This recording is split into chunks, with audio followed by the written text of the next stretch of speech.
Everyone has to do Si vous ne savez pas ce que vous consommez, everything they can ne le consommez pas. in order to make sure they are on the right side of history. Consommateur engagé, aujourd'hui, c'est un boulot à plein temps. 84% de coton de la Chine, elles viennent de la région ouïghour. Posez-vous la question de savoir ce qu'il y a dans les vêtements. La fast fashion, c'est un vieux nuggets pourri. C'est nous qui dessinons aussi le monde de demain. There's another way of living on this planet. Change your minds, you guys.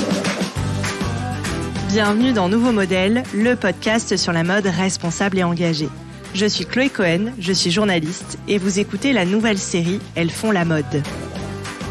Vous êtes-vous déjà demandé comment le t-shirt que vous portez a été fabriqué ? Non, mais je veux dire, vraiment fabriqué. Pas seulement dans quel pays et dans quelles conditions, mais qui est l'agricultrice ou l'agriculteur qui a récolté la matière première ? Qui est là ou le modéliste ? La teinturière ou le teinturier ? Comment fonctionne l'usine dans laquelle il a été confectionné ? Dans cette série, Elles font la mode, j'ai décidé de partir à la rencontre de celles que l'on ne voit pas, de ces femmes qui œuvrent dans l'ombre à la fabrication de nos vêtements, loin des visages d'Instagram. Elles sont agricultrices, modélistes, teinturières, travaillent dans la confection ou dans les usines de fabrication, et elles font la mode. Pour le 3e épisode de cette série, je reçois Véronique Jordan, modéliste.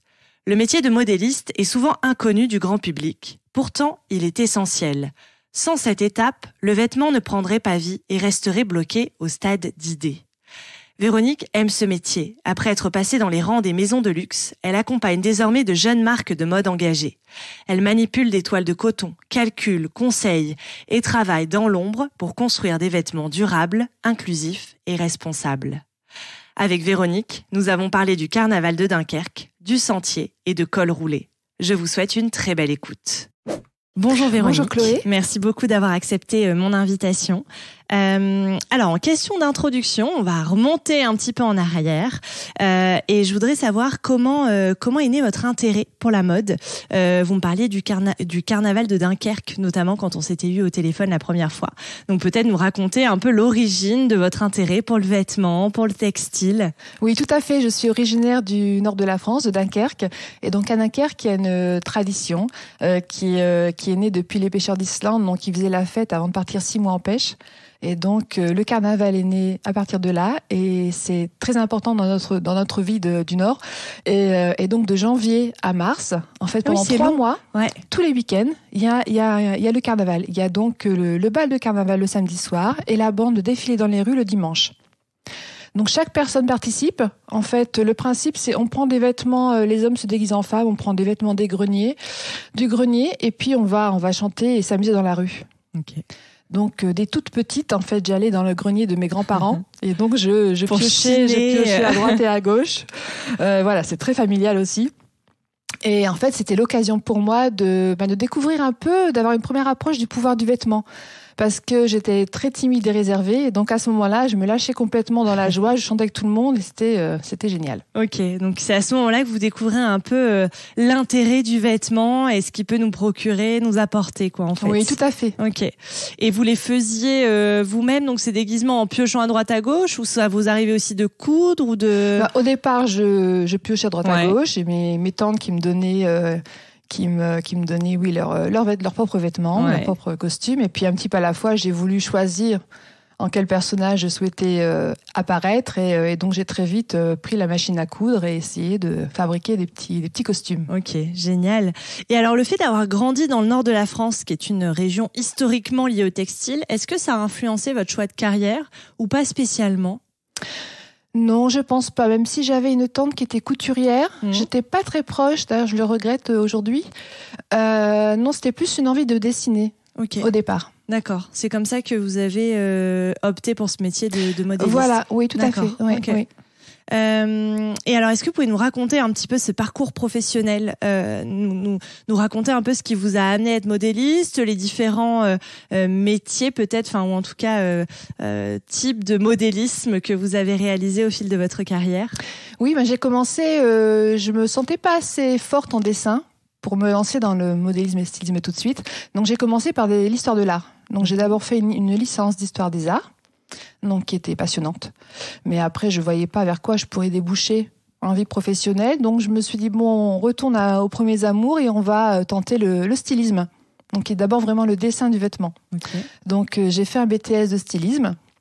Et ensuite, toujours une difficulté plutôt à prévoir les tendances, parce que pour dessiner des vêtements, il faut quand même savoir deviner ce que les gens vont avoir envie de porter.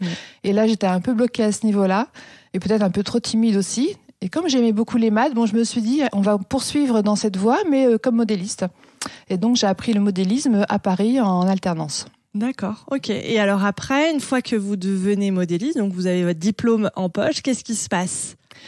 Comme j'ai appris le modélisme en alternance et j'ai dû faire mes preuves, donc je suis restée dans la même entreprise pendant 7 ans. Okay. Donc j'ai tout de suite travaillé et vécu l'expérience en fait du métier de A à Z, parce que dans une petite entreprise, on est très vite polyvalent. Ouais. Et donc j'ai vu rapidement tous les postes. Ok, c'est ça qui est intéressant. Et alors c'est quoi le modélisme exactement ? Qu'est-ce qu'on fait quand on est modéliste ? Alors moi, la première vision que j'en ai, c'est les 3 petites marraines de Cendrillon qui vont habiller Cendrillon pour le bal. Et donc ça fait un peu rêver. On dit qu'on crée les vêtements. Et puis très vite, c'est plutôt terre à terre. Je vois plutôt ça comme une architecte du vêtement. Ok. Donc on doit construire un vêtement sur un corps qui n'est jamais le même, qui bouge, et en plus la matière vit également. Donc il y a beaucoup de contraintes. Donc après, on arrive du côté beaucoup plus technique du vêtement. Et donc, oui, je dirais qu'il y a plusieurs étapes. Il y a vraiment d'abord besoin de comprendre le styliste. Donc la personne qui va vous décrire sa vision, il va montrer un croquis qui est plus ou moins détaillé. Ouais. Donc comprendre ce qu'elle souhaite. Donc ensuite, là, c'est la partie la plus amusante où on va prendre le mannequin Stockmann et on va poser la toile et essayer de découvrir les volumes, de comprendre ce qu'il souhaite et de lui proposer une première vision, une première approche. Et ensuite, il y a le côté plus technique, où là, il va falloir vraiment, donc ce qu'on appelle plutôt les patronnières dans les grandes maisons, où là, il va falloir détailler chaque morceau du vêtement, comprendre et définir les assemblages différents, la difficulté et donc la mise en place du montage final.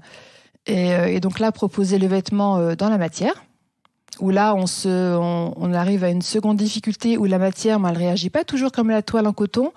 Donc, elle vit aussi. Donc là, faire avec cette vie qui bouge en même temps que le corps et faire au mieux pour que, en fait, cette pièce corresponde à la vision du styliste. Et surtout, comme je travaille dans le prêt-à-porter, qu'elle aille à un maximum de morphologie. Donc, c'est le plus compliqué, je pense, après. Ok, et il faut pas se planter, j'imagine, dans les mesures, histoire que tout soit cohérent, quoi. Oui, exactement. Ouais. En fait, on fait vraiment le lien entre le styliste et la production, et il faut vraiment que chaque, en fait, c'est un métier qui doit être précis au millimètre, et prévoir, parce qu'en fait, la matière après, quand elle est coupée en production, elle réagit pas de la même façon que quand elle est faite pour une pièce. Donc, à chaque étape, il faut essayer de prévoir un maximum pour que ce vêtement en production ressemble au mieux à la première pièce. Ok. Ouais, il y a des marges d'erreur, j'imagine. Exactement, un petit peu. Oui. Okay. Oui. Et donc, vous commencez avec la toile de coton, c'est ça, si je comprends bien. Oui. Sur le Stockmann. Oui. Donc, le mannequin sans. Si, il y a des bras, il y a des jambes, il y a. J'ai une jambe qui est à part, c'est vraiment le buste au départ. D'accord, c'est vraiment le buste. Et donc, avec la toile de coton, et ensuite, vous devez transposer ça avec la matière. C'est qui choisit la matière d'ailleurs? C'est vous qui faites des propositions? C'est le styliste? Non, le styliste. C'est généralement le styliste. Oui. Ok. Et donc, si je comprends bien, d'abord il y a le stylisme et ensuite il y a le modélisme. C'est ça, pour bien comprendre la différence entre les deux. Oui. Parce que je trouve que parfois on associe un petit peu, on dit stylisme, modélisme de façon assez globale. Parce que est-ce que ça peut être fait par la même personne? Est-ce que ça arrive parfois qu'il y ait une seule personne qui fasse ces différentes étapes? Oui. Ou c'est... Oui, ça peut arriver. Okay. Oui. Mais en même temps, c'est dommage. Je trouve que quand on est modéliste, on est plus dans le terre-à-terre, dans le concret. Donc peut-être qu'on est bloqué au niveau de la création. Que le styliste, il va pas avoir tous les problèmes techniques, il va pas avoir en amont comment monter, comment ça va se préparer et être réalisé. Donc il est beaucoup plus libre dans sa vision. Ok. Et ça arrive que que des vêtements imaginés par un ou une styliste ne soient pas réalisables.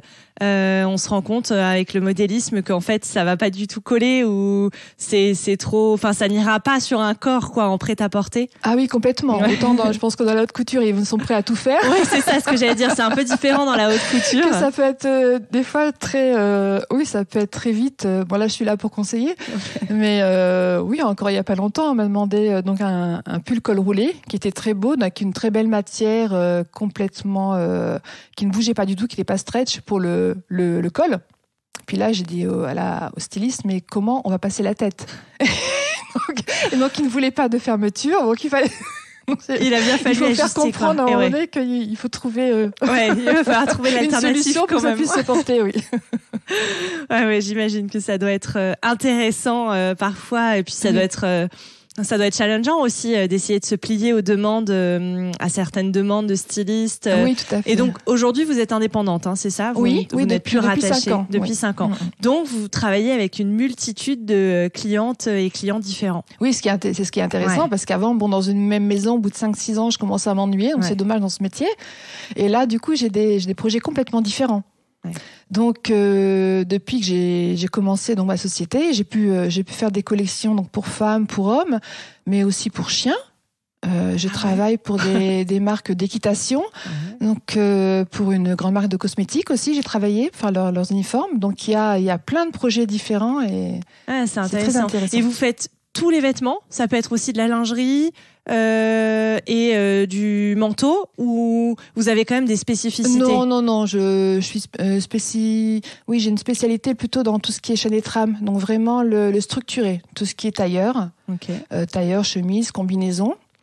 Quoique des fois, j'élargis au fur et à mesure. Là, j'ai une nouvelle cliente qui voulait faire de la robe, et comme c'était pas du tout dans des matières fluides, donc j'ai tenté, et finalement ça fonctionne très bien. On arrive vraiment bien à communiquer, donc les modèles sont rapidement faits en fait. Ouais. Okay. Et oui, mais vraiment dans le structuré. Je vais pas prendre des choses en stretch ou des matières que je ne connais pas. La lingerie c'est aussi très spécifique. Ouais, j'imagine. Donc on peut pas être spécialiste dans tout. Bien sûr, et de bien faire les choses correctement quoi. Et donc vous intervenez. Est-ce que vous intervenez à différentes étapes du vêtement? Parce qu'est-ce qu'il y a des allers-retours entre vous et la production par exemple? Ou est-ce qu'une fois que le modélisme est fait, patronage, que c'est envoyé, vous n'avez plus de regard sur ce qui va se passer? Alors tout dépend. Au début que j'ai créé ma société, j'intervenais aussi dans un réseau que j'avais auparavant, donc dans des grandes maisons, donc Saint-Lanvin ou Balmain. Et donc là, j'intervenais à différents moments de la collection, où je pouvais intervenir en début de collection, donc avant le défilé. Donc là, c'était vraiment une création de volume. Et après, ils n'avaient plus besoin de moi, ils faisaient le reste dans leurs ateliers. Où j'intervenais aussi en normalisation. Où là, donc, le vêtement a défilé.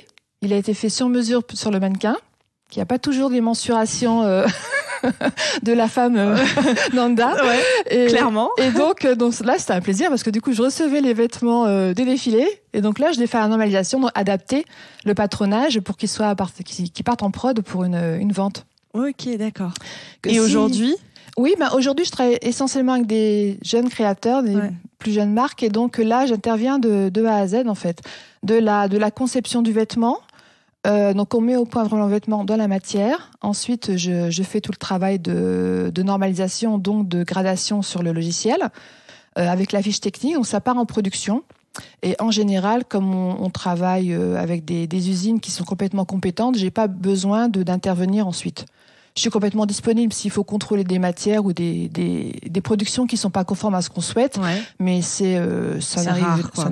Heureusement d'ailleurs. Oui. Ça voudrait dire qu'il y a eu une erreur. Exactement, oui. Où j'ai mal prévu les choses, où il y a eu. Et alors, pourquoi ce choix d'accompagner aujourd'hui les jeunes créateurs, créatrices, et d'avoir un petit peu mis de côté les grandes maisons, des noms qui peuvent faire rêver aussi quand on commence dans le métier, j'imagine? Oui, ces noms font rêver, mais il y a beaucoup de stress derrière. Et on n'a pas forcément la bonne personne. Il y a beaucoup d'intermédiaires, et donc le travail est très compliqué. Et il doit être fait rapidement. Il faut être complètement à disposition. Que là, avec ce type de créateur, je suis aussi complètement à disposition, mais il y a un rapport humain qui s'installe. j'ai vraiment la personne en face de moi qui a dessiné, qui a rêvé le vêtement, et donc là le rapport est complètement différent. Ouais. Beaucoup plus direct, quoi. Oui, Ouais. beaucoup plus intéressant. Et peut-être plus simple aussi pour comprendre un petit peu ce que le styliste ou la styliste, enfin le créateur a voulu mettre comme intention derrière le vêtement. Plus simple, pas toujours, parce que comme de plus en plus souvent, ces nouveaux créateurs ne sont pas du milieu de la mode. Ouais. Donc il faut quand même avoir une partie de leur expliquer comment ça fonctionne. Donc c'est pas toujours plus simple, mais humainement c'est beaucoup plus intéressant. Ok.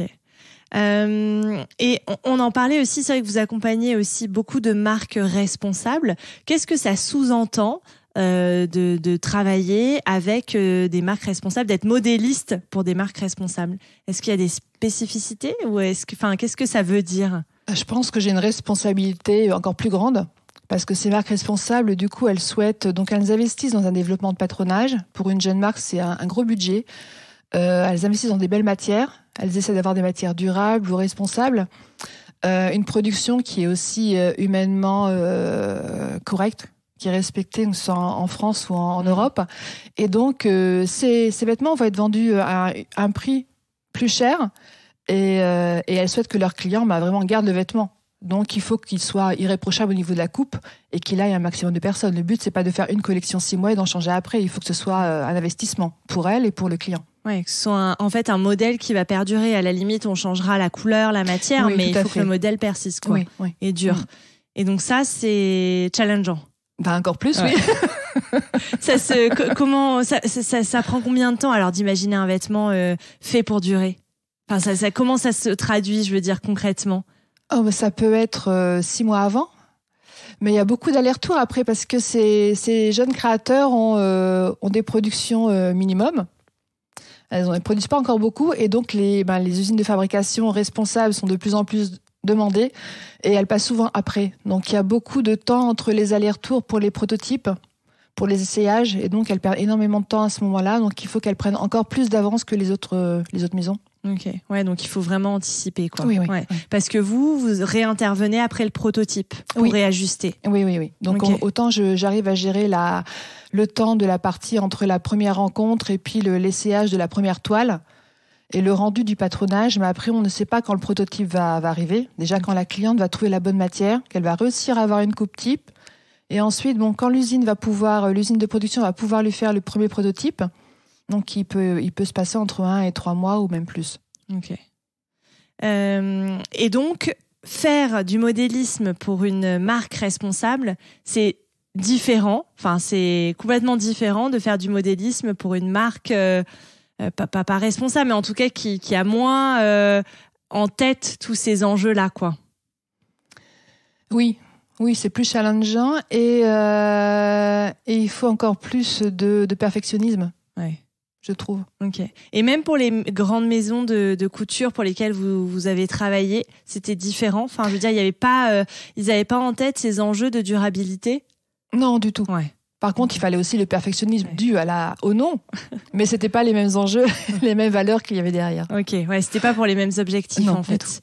Et alors, quand donc on a rapidement évoqué l'enjeu de la matière quand on est modéliste, et donc c'est une question qui me vient comme ça, mais est-ce qu'il y a des matières plus simples à travailler que d'autres, parce que c'est aussi un gros sujet dans la mode responsable, la matière, le choix de la matière, du 100% en matière naturelle, les matières synthétiques. Donc est-ce qu'on peut, d'un point de vue modéliste, qu'est-ce que ça veut dire de travailler, je sais pas, du polyester par exemple, qu'est-ce que ça veut dire de travailler une laine certifiée? Enfin, est-ce qu'il y a des différences aussi Après, on aura peut-être une image de la matière plus facilement quand on aura porté le vêtement, au niveau du toucher et de la sensation du porter.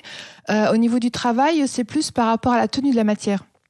Et c'est vrai qu'une belle laine où elle va tenir davantage, et donc elle correspondra déjà plus à ce qu'on aura imaginé avec la toile. Que si après on a du polyester qui se tient pas et qui ça peut être complètement très difficile à mettre en place. Ah oui, c'est pour ça qu'il y a des vêtements qui sont, enfin des vêtements de fast fashion par exemple ou à très petit prix qui sont si mal confectionnés. C'est parce qu'en fait les matières sont tellement bas de gamme que c'est un peu ça varie trop entre le modélisme et la couture ou... Oui, les matières sont en bas de gamme, donc elles bougent beaucoup. Et je pense que en fast fashion, on n'a pas le temps non plus de rechercher le meilleur tombé par rapport à la matière, même si elle est plus difficile à travailler. On n'a pas le temps. Et aussi au niveau du montage, c'est beaucoup plus, ça se tient moins en machine, donc ça bouge dans tous les sens. Donc comme on n'a pas le temps non plus, on y va. Quand on travaille de la soie dans des grandes maisons, même si c'est une matière vivante, on prend le temps, on l'étudie, on voit s'il faut la couper en biais, en droit fil, quelle finition on va apporter. Que en fast fashion, on n'a pas le temps. Donc si c'est une matière qui bouge et qui se tient pas, ça on va vite et puis et ça sort comme ça sort. Ouais. Et c'est pour ça parfois on se retrouve avec des trucs qui sont complètement bancal, mal coupés. C'est ça, bancal, où les coutures sont pas du tout au bon endroit, ou ce genre de choses. Tout à fait. C'est drôle de dire que le vêtement vit. Ça veut dire quoi? Parce que je l'entends souvent, ça, et c'est marrant, je me pose là la question en vous parlant. Oui. On imagine qu'il bouge avec la personne, mais une matière, quand vous dites la soie, c'est une matière vivante, ça veut dire quoi? Oui, elle a sa propre vie, elle va pas tenir en place. Qu'on la travaille en biais ou en droit fil, on n'aura pas du tout le même tombé. Ok. Donc elle bouge quoi. Oui, complètement. Puis quand on la met sur la machine, quand on veut la coudre, là on le voit complètement. Très vite, moi une matière une belle toile de coton qui ressemble un peu à ma toile d'étude en écru, c'est beaucoup plus facile à travailler, même pour moi, pour faire des pièces d'études. Quand j'ai une matière qui bouge, même du crêpe. Du beau crêpe, après, pour le passer à la machine, ça bouge complètement, il faut une vraie maîtrise. Ah oui, ok. Et vous avez des préférences sur les matières, en tant que modéliste, des matières que vous aimez vraiment beaucoup travailler ou pas spécialement Moi, comme j'aime bien travailler le structuré, j'aime bien une matière qui ne bouge pas trop. Plus simple. Ça me facilite le travail. J'imagine. Et c'est quoi les matières qui bougent pas trop alors ? On a quand même des belles laines qui ne bougent pas du coton. Après, quand on travaille du coton bio ou des belles matières, on a même au toucher, c'est beaucoup plus agréable. Ouais. Oui, j'imagine. Que même quand on touche, ça doit changer quand même pas mal de choses. Oui, oui. Le bambou, c'est une belle matière au porté. Par contre, à travailler, c'est aussi assez très fluide, donc difficile. Ouais. Le lin, c'est pareil, j'aime beaucoup le travailler, le porter, mais ça bouge beaucoup aussi. Puis là, il y a le problème où ça s'effiloche, donc il faut vraiment travailler des finitions qui soient impeccables après pour le porter. Ouais. Il y en a des contraintes quand on vous écoute. Ça en fait pas mal des contraintes. On est loin des petites fées. Bah ouais, c'est exactement. On n'a pas de baguette magique. Mais c'est là aussi où on se rend compte de la difficulté finalement de créer un vêtement. On a un peu oublié tout ça. On a l'impression que c'est facile d'imaginer un t-shirt ou une jupe, mais en fait pas du tout. Oui, c'est vrai. Il y a beaucoup de personnes qui ne connaissent pas le métier de modélisme. Et même quand j'ai monté mon entreprise il y a 5 ans, quand j'intervenais chez de nouveaux clients, en fait, ils se demandaient mais pourquoi rémunérer, à quoi sert une modéliste, pourquoi la rémunérer? On a des vestes qui tombent mal, mais le travail, normalement, c'est un claquement de doigts et il y a pas besoin de technicité derrière. Et en fait, si. Oui. En fait, il y a quand même toute son importance. Parce qu'à la limite, c'est peut-être le stylisme dont les marques se passent plus facilement, si je comprends bien, puisqu'elles ont déjà l'idée du vêtement qu'elles veulent créer. Et c'est vous, finalement, qui mettez en dessin technique ce qu'elles ont dans la tête. Oui. Dans les jeunes marques, c'est vraiment la créatrice qui est styliste au départ. Donc, elles n'ont pas en plus un styliste et elles savent. Elles sont pas là juste pour créer du beau. Ouais. Mais elles sont là pour répondre à un besoin.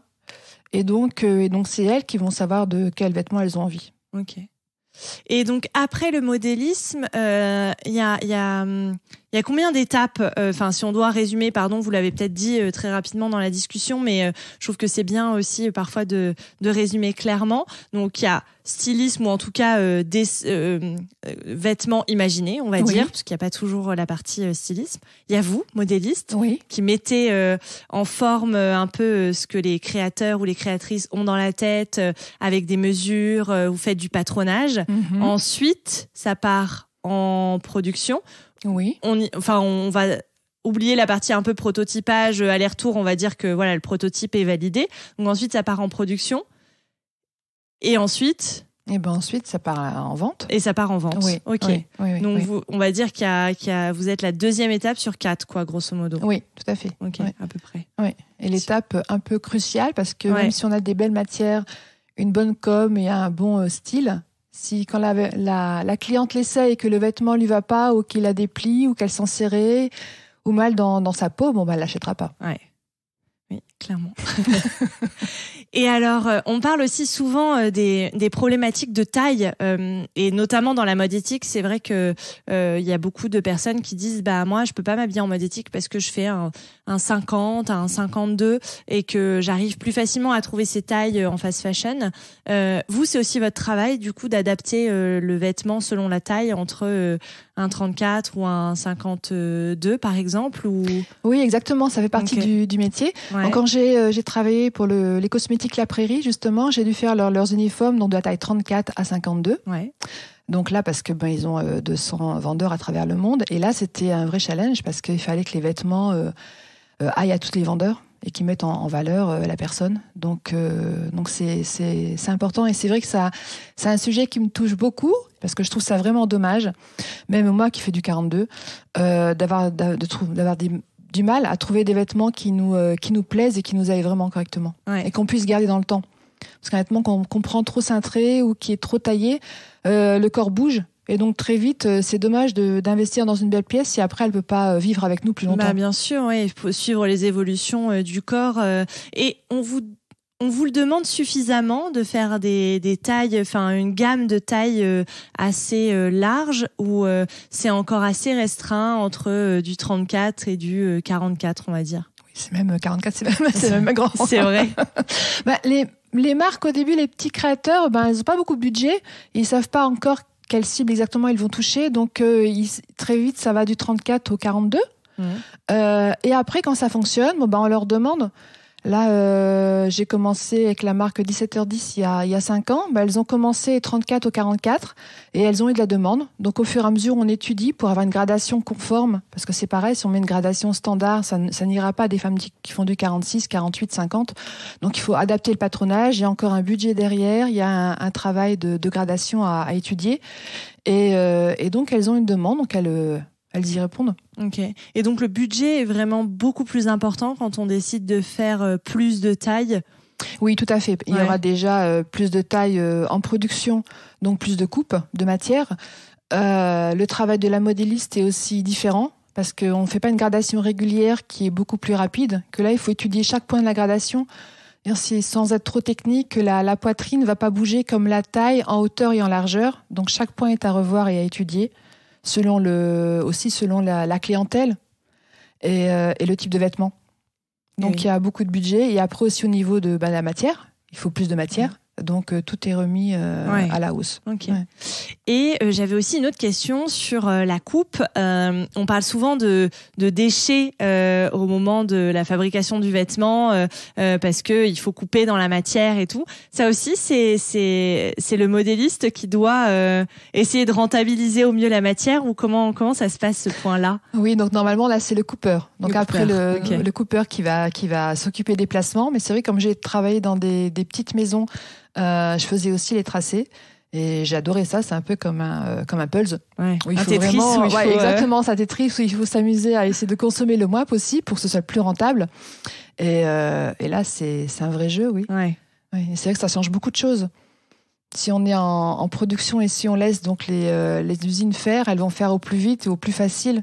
Donc elles vont pas forcément faire attention. Donc il faut aussi avoir une vraie communication avec l'usine et l'atelier de production pour qu'ils fassent attention aussi à ces déchets et consommer moins possible. Oui, au gâchis de matière, parce que c'est vrai que produire de la matière pour ensuite ne pas l'utiliser, ça pollue pour pas grand-chose, quoi. Oui, donc des fois, j'interviens en premier client et je leur dis, plutôt que couper des quantités différentes dans chaque taille, essayez de mettre une grande taille avec une petite taille.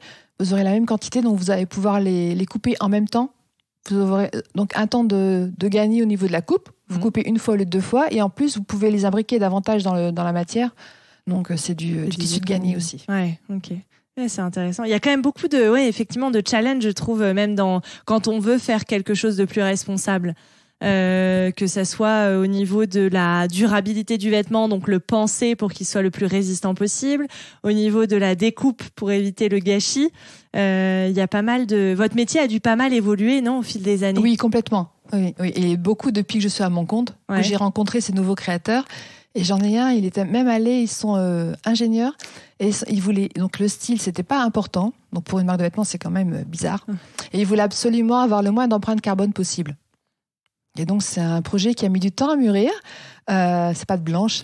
Et donc ils ont donc pour créer des tailleurs et des chemises hommes et femmes, ils ont tout pensé dès le départ. Donc du fil qui doit pouvoir après être recyclé, pouvoir démonter la pièce, jusqu'aux fermetures à glissière, on ne sait jamais d'où ça vient. Souvent en chinois, même, on n'a pas vraiment de traçabilité. Donc, ils ont décidé de ne pas en utiliser. Et chaque étape est contrôlée. L'empreinte carbone est contrôlée à tout le niveau. Ok. Donc, pour vous, ça a dû être pas mal challengeant, ça aussi. Ah oui, c'est encore un projet qui est très, très intéressant. Ouais, ok. Et donc, quelles autres évolutions vous avez vues entre le moment où vous avez débuté votre carrière et aujourd'hui ? J'ai commencé ma carrière dans le sentier. Donc, c'est de la fast fashion, mais qui était locale, du coup, dans des ateliers pas toujours très respectueux de l'humain dans la région parisienne et à Paris.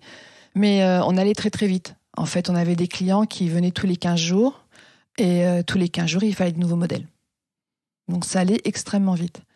Et maintenant, les nouvelles marques, elles souhaitent vraiment aller dans le sens inverse, en fait.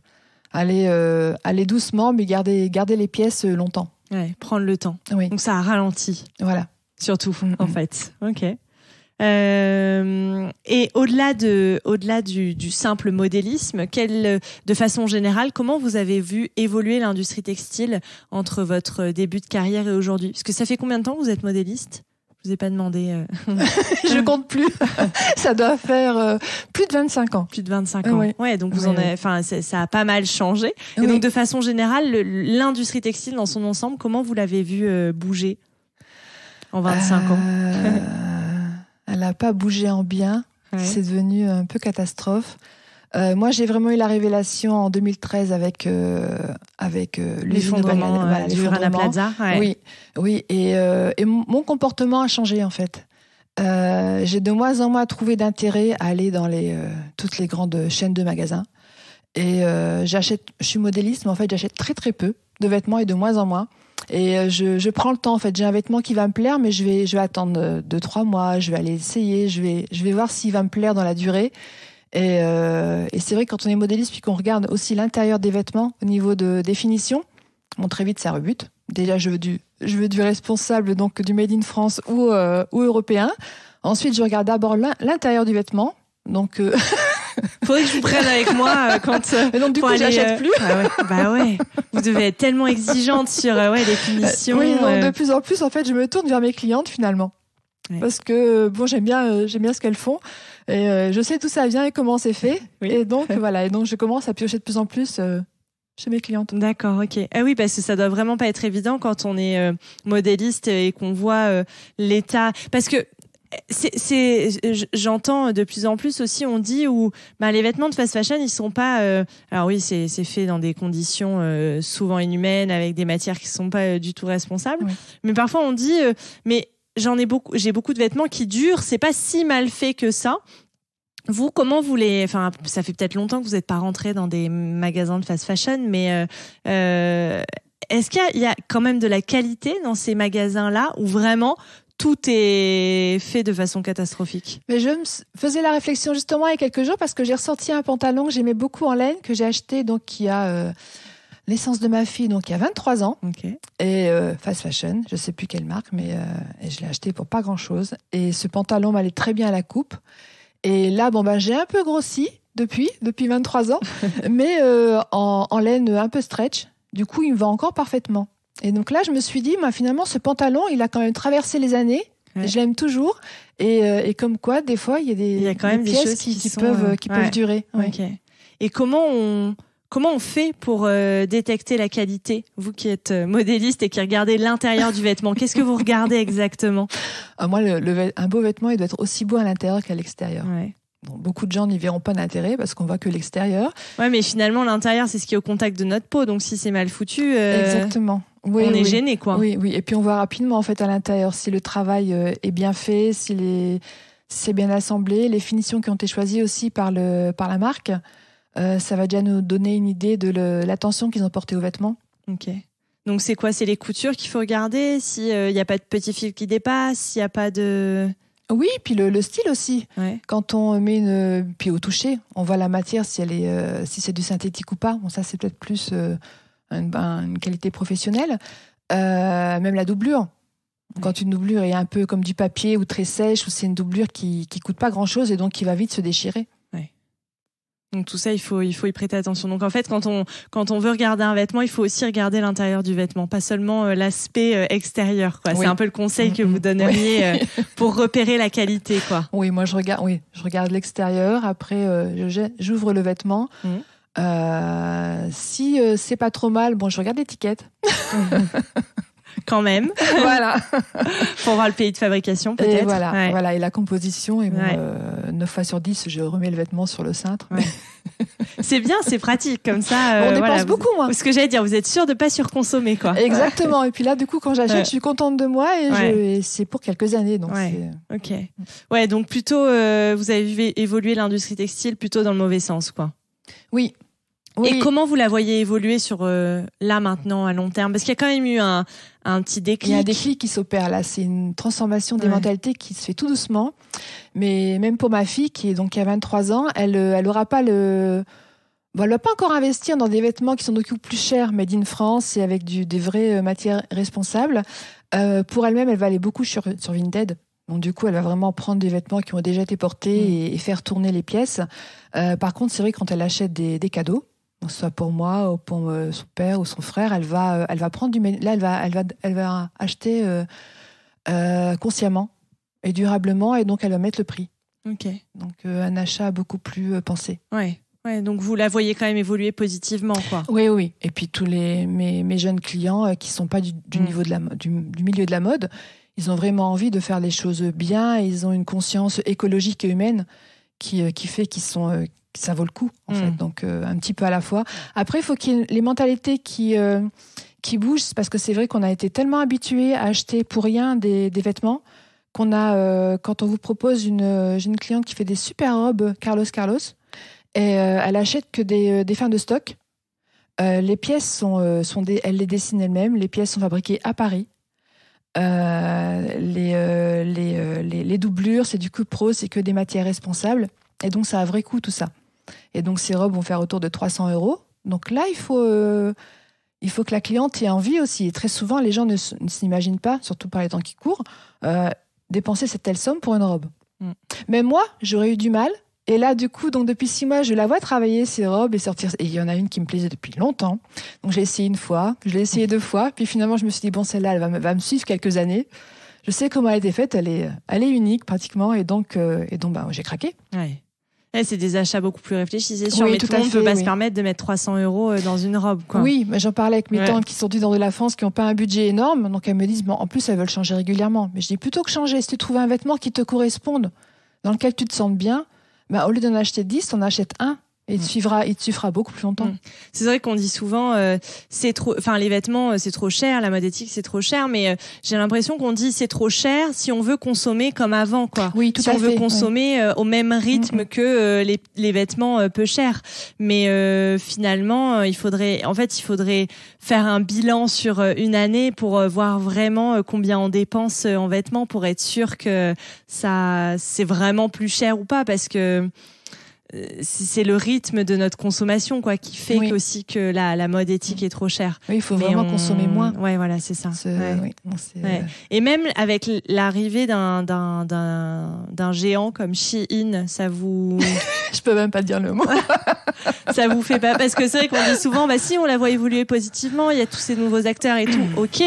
Mais quand on voit Shein qui explose, qui grossit, qui séduit la jeune génération... Parfois, moi, je sais pas trop vers où on va, quoi.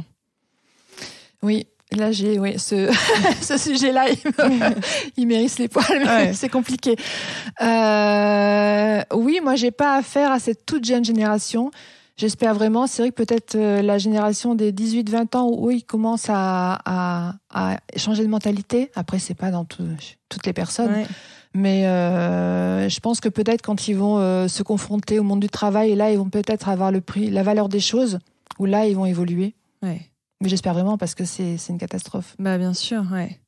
Et vous, donc votre déclic, vous l'avez eu vraiment en 2013 au moment de l'effondrement du Rana Plaza, ou comment, enfin la prise de conscience des dérives en fait, sociales, environnementales de l'industrie textile. Complètement. Okay. J'ai travaillé dans le jean, donc j'étais déjà un peu affolée quand je vois les usines de jeans et comment ils sont fabriqués. Et donc après, je travaille avec des marques françaises, donc du coup, j'ai vraiment vu la différence. Et c'est à ce moment-là où j'ai eu le déclic. Et en fait, il s'est fait un peu inconsciemment quand j'allais dans les boutiques, que je voyais les prix des vêtements. C'est pas possible, c'est pas logique. Si on respecte le travail de l'homme et qu'on prend un minimum de belles matières, il y a un coût derrière. Ouais, bien sûr. Vous avez visité beaucoup, vous, d'usines, d'ateliers Oui, j'en ai visité une qui m'a beaucoup marquée au Portugal. Ouais. Et là, c'était un vrai plaisir parce que c'était comme un laboratoire.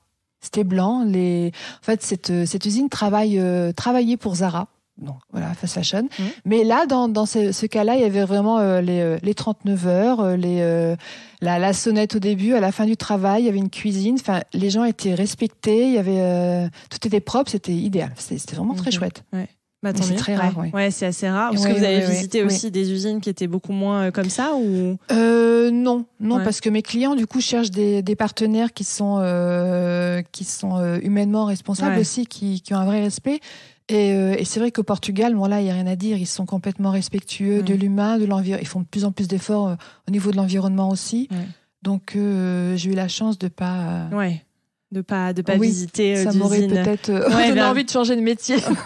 Bah, j'imagine. Ouais. Et quand vous parliez aussi très rapidement des ateliers à Paris quand vous avez débuté dans le sentier, mais qui n'étaient pas forcément très éthiques. Ce qu'on a beaucoup entendu parler un peu de ces ateliers clandestins. Oui, complètement. Moi, j'étais dans des caves ou ce genre de choses. Oui, c'était le début de ma vie professionnelle, et donc c'était des Chinois, et ça, vous l'avez vu qui étaient dans les caves. Ouais. Ah oui.